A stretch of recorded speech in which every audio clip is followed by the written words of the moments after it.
Very cool. Thanks, Mike. Yeah, before we get started, the first thing I'm really going to do is I'm going to get on this football helmet because I am pretty nervous out here. You know, I don't know any of you. There's like 25 of you guys, maybe more out there, and I don't know anyone. I usually put this hat on when I'm doing crazy things like hardcore coding and stuff, and here I'm just afraid you might throw something at me through my computer, so careful. But then again, if you guys are nice and promise not to do that, I'll take this off so you can see my face. How's that?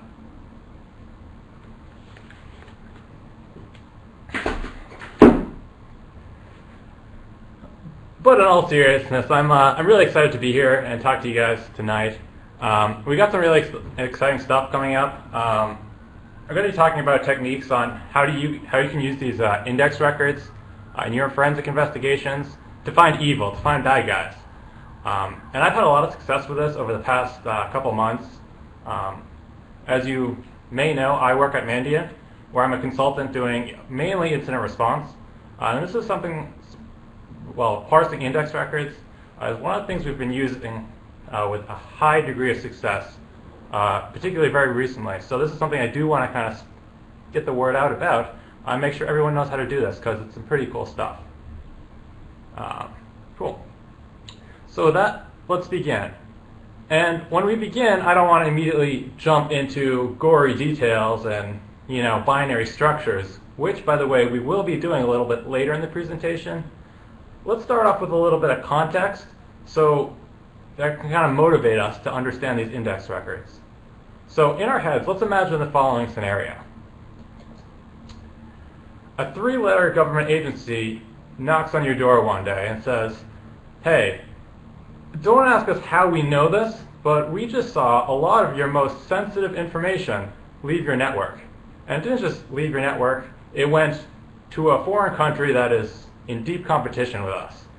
Now, we can't tell you too many more details, but you might just want to look at this host that we'll call host A. Now, bam, that's a pretty big shot. You might have a limited security budget, you might have limited experience doing forensics, you might not even know where to start. So this hits you out of the blue. What are you going to do about it? Yikes. Let's talk about some of the things you can do.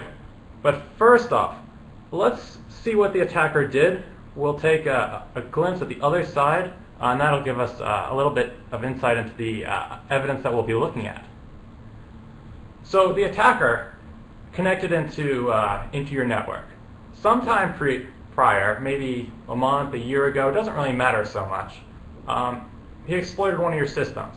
Perhaps he sent a spear phishing email, your user clicked on it, and bam, persistence malware dropped, and it's now running. Maybe every 10 minutes it beacons out to the remote IP address, and on this day, maybe it's the monthly check-in that the attacker has to steal all your latest and greatest stuff. Well, on this day, he comes in, and he connects to the host, the back door, and this is host B. He spawns a shell there, and then using legitimate credentials, moves laterally to connect to host A. Once he's on host A and he's got his shell there, again with legitimate credentials, he changes directories to the temp directory. He uses the RAR archiving utility to zip up all of your private parts, and then posts them out of the network using a legitimate protocol. Unfortunately, this is the kind of stuff that we see on a daily or easily weekly basis, probably daily basis here at Mandiant. Legitimate credentials, common protocols. Really, what are you going to do if you don't have the insight into this? It's difficult.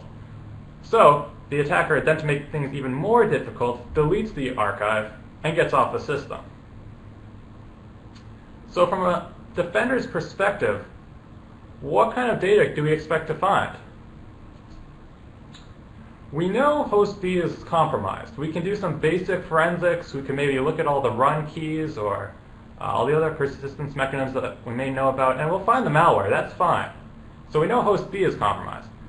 But the 3-letter agency said, hey, you might want to take a look at host A. This is where we think your data left from. Taking a look at host A, you're not going to see very much out of the ordinary. You'll see a legitimate logon from a legitimate account. Well, maybe not legitimate logon, but a legitimate account logging in. You won't find any malware. There might be some residual artifacts, things like maybe in the prefetch or app.compat or one of these entries, but very residual, and it might be hard to find. So let's consider some of the things that we can try to find evidence of the exfil. Did it really happen, or with a three-letter agency, were they off a little bit? So first thing I would do, at least, is take a look at the file system. I would review the active and deleted file listings. I could use any old tool for this. Here maybe we'll talk about some open source tools because they're a little easier to access. You might run the sleuth kit looking for active, again, and deleted files. You can look at the event logs. You'll see that legitimate logon, but unfortunately you're not seeing anything in the file listings. You might look at the prefetch entries and you might find something there. You might see a prefetch entry for the RAR archive, or sorry, the RAR tool being executed. Maybe, maybe not. Let's just say you don't. And again, I'm just kind of coming up with an example here so that kind of motivates us. We may also parse the shell bags, but we're not going to find anything here because the attacker wasn't using a graphical interface, wasn't using Windows Explorer, he was using the command line. Now, you can run a search, maybe a keyword search for the magic header for the RAR archive format. You might also do this for zips and other archives, or even PE files. And now the magic header recalls the first couple of bytes in a file that identifies the structure, by convention, of that file. So RAR archives, they must start with the string RAR bang. You search for this, you might find something. In this case, you don't, because the files and the blocks for that archive were already overwritten. Maybe the server that you're looking at has a small hard disk and it's constantly being reused. That's too bad. You might be able to take a look at the memory images of the system. Now, if the system hasn't been restarted, you might get something from this. There might be something residual left over. Volatility is a great tool to look at here. But let's say you don't find anything. You're really running out of options. Well, you could even take another, you're kind of grasping at straws here. You could perform a search against either the whole file system or even just the MFT, looking for the file extension .rar. Now, I'm really grasping at straws here, and I, at this point, probably wouldn't expect to find anything. Now, I'm sure you all out there can think of some other things that you might try here, and I'm just kind of constructing an example, but I hope you recognize that it is, fairly realistic. There are cases where you're just not going to have much to work on. But fortunately, maybe when we do that search against the file system for the file extension rar, .rar, you might see something like this, and you might start to wonder about it. This is actually going to be if you were to run the search, the keyword search for .rar against the MFT. And I hope you guys can maybe see this slide in full detail. But basically, you can see a string here that is 1.rar in Unicode. You're seeing a file name for 1.rar. That makes me kind of suspicious. Also, if I look closely at it, I notice that it looks like maybe 32 bytes afterwards, there's some things, some binary structures, and in fact, if I take a close look at them, I'll note that they're actually Windows timestamps. That's weird. Why am I seeing this, file metadata and everything? What could this thing be? Well, I'll give you a hint. Take a look at the top there. Oh, I had an arrow there that seems to have dropped out. But this is actually an index attribute. This is what we're going to be talking about today. There's actually evidence in the MFT, in these index attributes, that can describe some of the files that have been deleted. May still be active, but in many cases are deleted. This can give us valuable information because, again, as we mentioned, there's a file name, file sizes, modified access change times. There's a lot of great information here. In fact, if we parse this stuff out, and then this is actually coming from a real index attribute, there's 367 timestamps that are relevant. Man, you just pull out that one little binary structure, and bam, it's a forensic gold mine. There's more than 300 artifacts there. And I'm showing you a little screenshot there. I like to use the MacTime tool and tools that output the body file format, so I can easily generate these timelines. And if we look closely at the output from MacTime there, I do see this file, 1.rar, and actually taking a close look at the output. It's in the slack space, so it's a deleted file, but I do have evidence of the file sizes and when it was changed on the system. This is really important to me. So this is the kind of cool information that you can get from these index records. And again, I use this on a weekly basis to find new malware, new evil stuff. So great.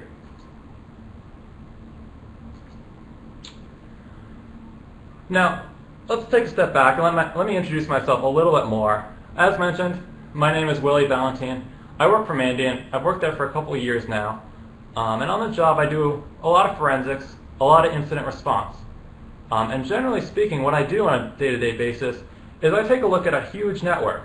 We're talking thousands of nodes, up to maybe 20 or 30,000 nodes at a time. And these are networks that are typically already compromised. They have a problem. The attackers are in the network. They're stealing things. And the question I'm trying to answer is, what systems on the network are compromised? Given one system on the network, how can I figure out if it's compromised or not? And if it is compromised, what's been stolen? What can I do here? But to help me there, I said, if a system is compromised, if I can prove that, how does that help me find other compromised systems?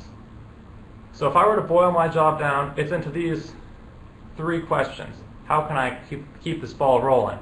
Because if I can answer that third question, it helps me solve the other questions really, really easily. Now, how do index records help me with this? In my day job, since I'm working mainly intrusions and this type of incident response, well, I may not be interested always in the full file content of a deleted file or an attacker tool. These things are great, but it also kind of differentiates me from other types of forensics, I think. For example, my understanding is that in forensic disciplines like e-discovery and some of the more legal forensics, you need to know exactly what is in each file, where it is, and have proof beyond a reasonable doubt of what's there. On my day-to-day job, typically if I can find a file name, maybe a.exe or 1.exe, and it's an unusual place that I know this non-technical user is unlikely to ever encounter, that's enough for me to say, this thing's probably malicious.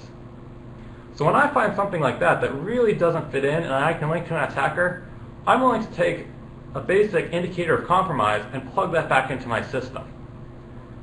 So as soon as I find something that looks malicious, a timeline or typically a timeline or file system analysis, immediately I take the file name, the file sizes.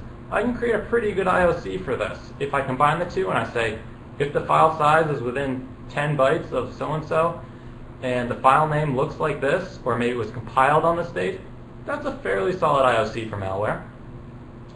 The other thing I can do is I can take these local timelines from one system, and I plug it into a large timeline, a global timeline for the entire organization. And when I do stuff like this, I start to see what's happening on a kind of the global scale. I'll see when the attacker is awake, when he's sleeping, and I can even kind of infer what time zone he's in. And there's some interesting stuff there. But this is the kind of stuff that I'm really interested in. File names, timestamps, file sizes. If I can't get to the file content, these things still really interest me. So I think at this point, and correct me if I'm wrong, everyone maybe understands why we want to be able to parse these index attribute things.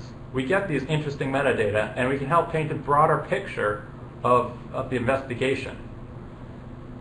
At the end of this talk, I will be talking about what tools are in place and how you can get to this information. But to motivate us here and to give a little background information, I will spend a little bit of time going through the binary structure of the NTFS file system. So this type of stuff goes over your head, that's fine. We'll talk at the end how practically you can apply this. Before the time being, let's do a quick review. The NTFS file system is developed by Microsoft, and it's the default file system now on systems. There's a new file system coming out, but that probably won't, called ReFS, and it's probably not going to be used for another 5 years or so. It's a ways down. So we're stuck with NTFS for a long time, and it's been around for 15, almost 20 years now. So it's well supported. Oh boy. All right. slides are, should have gone through this even closer, but I'll try to describe what I mean to say here. In the middle there, kind of envision a bar that goes all the way across the slide, and then there's kind of colored sections there. Now the NTFS file system is kind of divided into a couple different main structures. The most important one really is what's called the master file table, or MFT. This is basically all the metadata for all the files and directories on the system. This MFT usually contains, and usually there, contains only metadata, while the content of files is usually stuffed off near the end of the disk. So the MFT might be 50, 100 megabytes and contains all the metadata, and the file contents may take up gigs and gigs at the end of the disk. Now the MFT is basically an array for the programmers out there of fixed size elements. Each element is 1024 bytes, 1 kilobyte, and we call this an MFT record. Each file and each directory on the system has an MFT record associated with it. So for anything you see when you're browsing around Windows Explorer, it's going to have an associated MFT record. Now within this record, we start to see all sorts of additional metadata and information. We'll see things like file names, file sizes, where the content is of that file, and additional pieces of metadata, permissions, things like that. So if we zoom on in on one of those MFT records, this is somewhat what it looks like. An MFT record is made up of a small header and then these kind of generic fields called attributes. Attributes can hold all sorts of different information, and there's a couple main ones, but they're really a pretty free-form data structure. It's just basically a dynamic size buffer there, and the structure of that buffer is dependent on its type. So the types that we can talk about are things like file name information, which gives the file name associated with the file, and also some timestamps. Standard information gives us the standard timestamps associated with a file. For directories, these attributes that are called $I30 or index attributes describe what the contents of a directory are. And actually, here's the kind of neat thing. The data associated with a given file is actually just another attribute of the file. And this is how you actually get alternate data streams. You have one main data attribute which contains the main content of a file, and if you have an alternate data stream, it's really just the same structure repeated with a different name. So kind of cool tidbit there. So what we are really focused on is this $I30 or index attribute. Index attributes again describe what the contents are of a given directory. But let's take a step back now, because when I go to browse a file system, I don't look at this crazy structure of binary arrays and binary attributes and everything. I look at this kind of tree structure. I like to navigate through folders and click on files. Now, there's a couple ways, and this didn't come out real well either. You see the blocks on the slide here? Imagine from each block, there's an arrow pointing upwards to the parent element of the node. I apologize for this technical difficulty. But again, all the links go from each child up to the parent. So, for each, and let me describe this a little bit more, each of those little blue things, consider that one MFT record. And this is kind of the logical structure here. For each MFT record, which again represents a file or directory, each of these things has a parent. And this makes sense. Each file is within another directory. Every directory is a subdirectory of some other directory, all the way up to the root of the file system. So each of these elements have a link up to their parent. And in fact, traversing these links is actually how many forensic tools are able to calculate what the directory hierarchy is of a... thank you for the point there. If you happen to have my presentation open in Google Docs, and maybe someone can paste that link in if they happen to know it off the top of their head. These slides do look pretty good. It looks like the conversion here maybe choked up a little bit. Anyways, forensic tools often what they do is they may take this structure here, and they may traverse all of these parent links to reconstruct the directory hierarchy of a file system. That's the way that they're able to figure out what the directories are, what the files are, and what the relations are. This is a very stable way to do it, and it's hard to break because these records always work. If they don't work, then it kind of goes, then it's easy to detect, and the corruption, again, is easily identifiable. So this is a very good way to do it. The downside is it's a little slow. If you want to find a particular file on the file system, you have to scan the entire MFT a whole time. And if your MFT is large, that's a pretty slow operation. So, now in this set of slides, imagine that there are arrows going from each parent record down to the children. Directories in the NTFS file system, these MFT records actually have links to each of the children. And this allows you to quickly navigate from the parents to the children. This is a little more difficult to parse out, so not all forensic tools do this. Analyze MFT, if you've ever used that, actually uses the previous method, whereas the NTFS drivers on a Windows system will actually parse out these children links from each directory. Now the data structure that captures all the child links, the contents of each directory, that's the index record. So every directory has an index record that says, hey, I have a given set of children, this is where they are, these are the file names, and this is where you can find them. This is what we're interested in. Not many forensic tools will actually parse out that information. Now, why not? Well, you'll notice there's actually a duplication of the information. We can reconstruct this information in two ways. An easier way that's a little more stable, or a second way that doesn't always work, mainly because you have to jump all over the image and find the data, and sometimes it's a little more difficult. Let's leave it at that. So you can take the easy route or the hard route. Well, most tools will take the easy route, and that's fine. But in studying the differences between these two approaches, this is where we can get some interesting information. So let's take one of these index attributes and take a look at it up close. An index attribute is basically a set of chunks where each chunk is 4 kilobytes.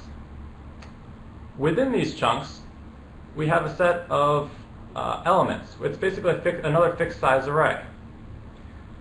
These elements are allocated from the beginning of each chunk forward. In some cases, the chunk, or each of these index records, the individual items in the array, the set of those don't take up the full contents of the chunk. So there is some slack here in this index attribute. This index attribute, again, divided into chunks, and each chunk may not be completely full. But each chunk does contain a number of index records.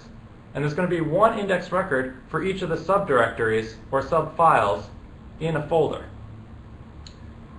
So we can recover all the same information as we talked about earlier just by looking at all these active entries in the index attribute. Now what's particularly interesting to me is that there's this great amount of file slack space in the index attribute. It's a lot of these chunks, and so a lot of small areas of slack space here. And if we actually go into that slack space and look for things that look like an index record, one of the small elements in the array, and kind of parse out and make our best guess at what it is, we actually get a huge success rate there. There's actually a lot of great information there. And this is where we're actually able to recover the deleted file names, the deleted file sizes, and the deleted file timestamps. So this is actually where we're getting the information from that slack space. So imagine, we really had to dig into this binary structure to understand where we're getting the data. But if any of you were actually able to follow along there, I hope you guys do understand it now. Also, fortunately, you don't have to do this by hand anymore because there are a few tools out there that will do it for you now. If I maybe did not explain this very well, I apologize. It's only so easy to describe a binary format.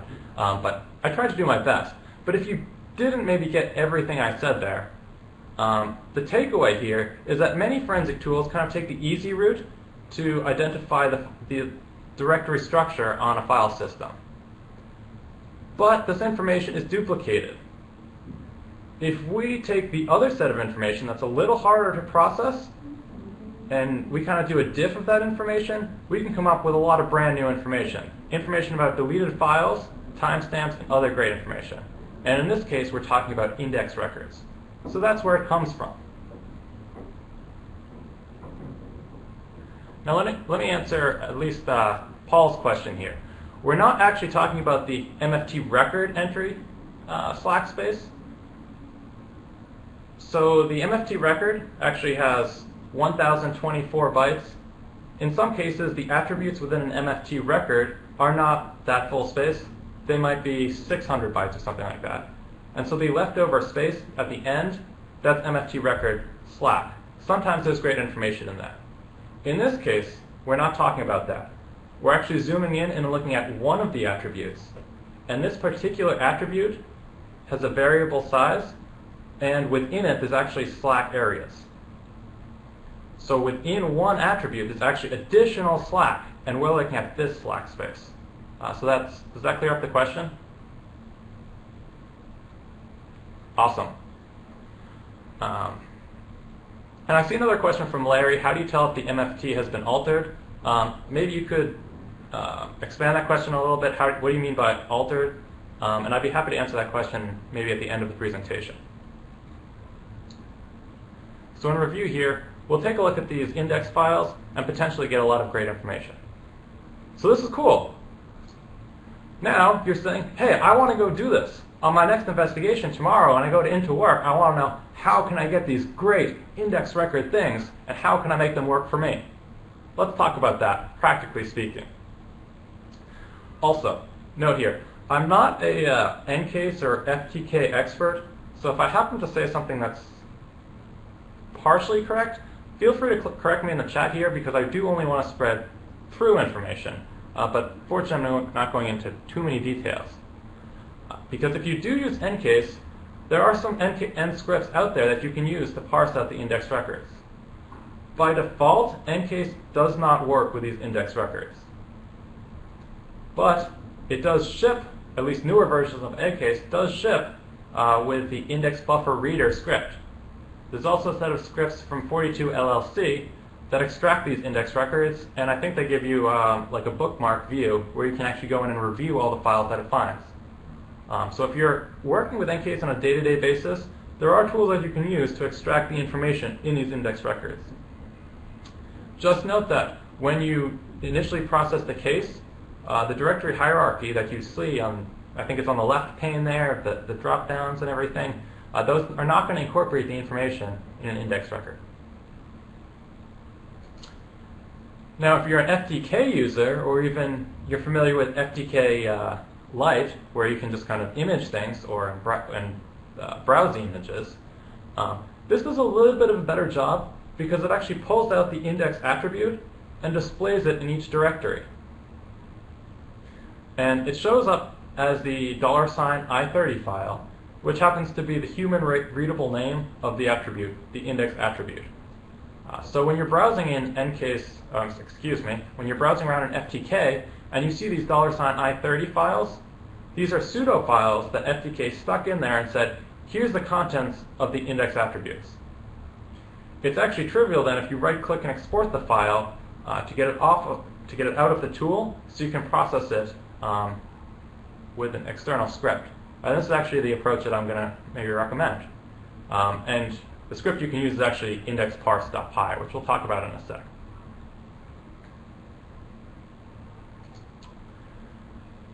Now, if you guys really love your command line tools, and I'll admit this is often the route that I go, you may be using the sleuth kit. Well, you can use some of the tools in the sleuth kit to pull out the index attributes for a given file and then process that as well. First, you can use the istat command to get information about a given inode or MFT record. You'll have to have gotten which inode in question from some other place, maybe a directory listing, but once you have that MFT record number, you're good to go.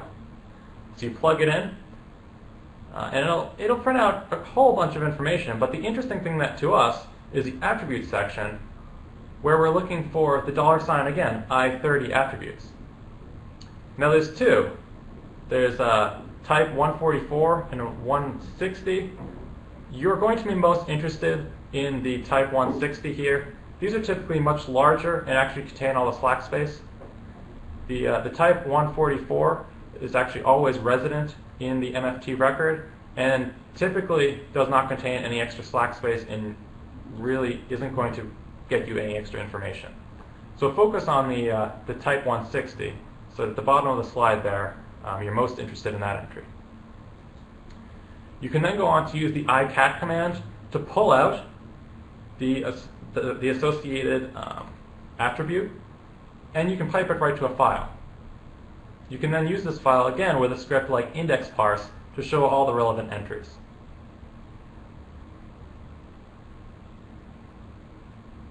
Larry, I understand, and I will answer this question right at the end of the presentation. Thanks. So I keep referencing this index.py script. Full disclosure, I ended up actually writing this script, and I wrote it because I noticed there weren't actually any free or open tools out there that could parse out these index attributes. If you used FTK or NCase, you could actually kind of get to the data if you knew what to look for. But if you weren't familiar with all these MFT attributes and kind of crazy structures, there's really no reason why you would try to do that. And if you weren't using one of those tools, you'd have absolutely no reason whatsoever to go and look at these particular attributes. And I thought that was kind of not a great situation, so I threw together this quick script to help everyone out. And I think this is maybe why everyone is maybe now kind of interested in it, because it's now available for everyone to use. So at least I hope that's the case. Basically, all you have to do is take index.py, point it at a file that contains the binary of the index attribute. So if you exported it from FTK or exported or catted with sleuthkit, those are both great sources. You'll have this binary file that you can't open up with a text editor. Use IndexParse.py, direct it at that file, and it'll immediately parse the whole thing out and spit out about its output. By default, it's going to output in body file. If you're familiar with, I think Log2Timeline uses this, the sleuthkit. This is getting to be a fairly common format. It's great for timelines. If you're more familiar with importing into Excel, you can use the -C option, and you'll get a great spreadsheet of everything it identifies, both the active entries and anything it identifies in the slack space, then all the file name information. So file name, file size, and all those 4 timestamps associated with file names. That's the kind of information you can expect coming out of the script. I love to take IndexParse and pipe the output immediately to MacTime and generate that easily readable output. Now, unfortunately, I'm afraid a live demonstration would go horribly wrong, especially because I can't get the slides to work here perfectly. But it's really as easy as I described there. There's 3 steps. Export the index attribute, run the tool, and enjoy the results. So with that, I've kind of gone through the main set of slides, and I'm absolutely happy to answer questions. I'm also available via email, Twitter, so on and so forth. Definitely happy to help out. So shoot some questions, and I'll do my best to clear up any confusion you guys may have had.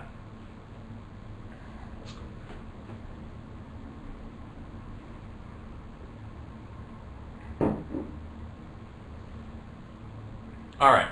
So Larry asked a great question, and that is, say the attacker's on the system and wants to cover his tracks. What can you use to do that? Can you use CCleaner or other tools to do that, to make sure that this the slack space is overwritten with zeros or totally mixed up? I don't think CCleaner exactly will do this, but a great tool to do this is actually running the defrag tool. Because the defrag tool basically takes the whole file system and rearranges it into an optimized layout. And in doing that, it takes all these records, moves them from one place to another, and ensures there's no extra data hanging around. In doing so, it often overwrites these index record slack spaces. So at the end of this kind of operation, you're unlikely to get as much information as before. I haven't done extensive testing here to show how much is destroyed and how much is recoverable, but we have run into it in the field where we've seen attackers running defrag after getting on the system, and it can kind of hamper our deep dive there. Thanks for the question. That was great.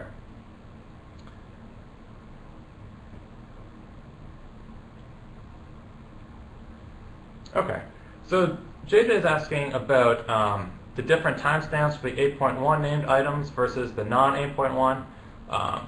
And by 8.1, I think you're referring to maybe the short file names, like the DOS style file names that are kind of very short, and full file names which are much longer. So I think it's actually 8.3, but basically those funny file names where you have like a squiggly at the end that short of file names cut off.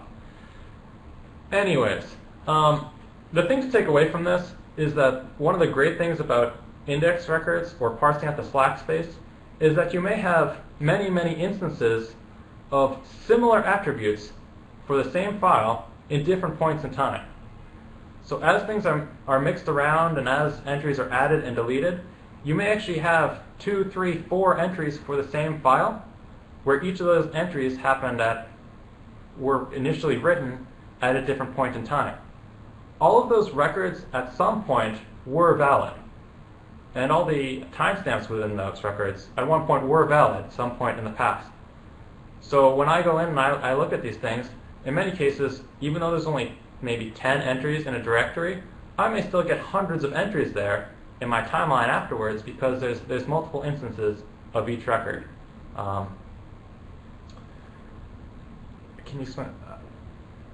The file names themselves, why some are short, some are long, I don't have a good way to explain that. I can definitely say they're both valid. And I think it just has to do with what the NTFS driver is working with at the given time, because in many cases, both of those file names are stored in an MFT record. So I hope that answers the question. And it's probably a question that some of you guys may have also when you run the tool, is that you will see many entries for the same file name. Keep in mind they're all valid, or at least were valid at some point in time, and give you extra data points in your timeline. All right. Paul Pratley also has a good question here, and I think this is a place where the current tools are a bit lacking. He asks about, is there any reasonable way to collect all of the index attributes on a system and kind of timeline them all? And it's lacking because right now there isn't a good tool out there that does that. I think that someone who's maybe looking for something to do would have a great time with this because I really don't think it's that hard to do. It just hasn't been written yet. So, I talked to John McCash at one point, and he has a bit of a hacky bash script that uses the sleuth kit to loop through every entry in the MFT and then go out, extract the index record, and put it into one big timeline. So that's one way you could do it. But again, there's nothing out there right now publicly released. But fortunately, it's not that hard to write, and I'd love to see someone put that together. So at this point, no, there's just nothing you can do right now. You're welcome, Paul. Thanks for the great question. I'm noticing on the right, Jason Hale's mentioning that the Xways forensic suite actually does parse index records, and I'm glad to hear that. I've never actually been able to use Xways at this point, but that's good information to share with everyone else.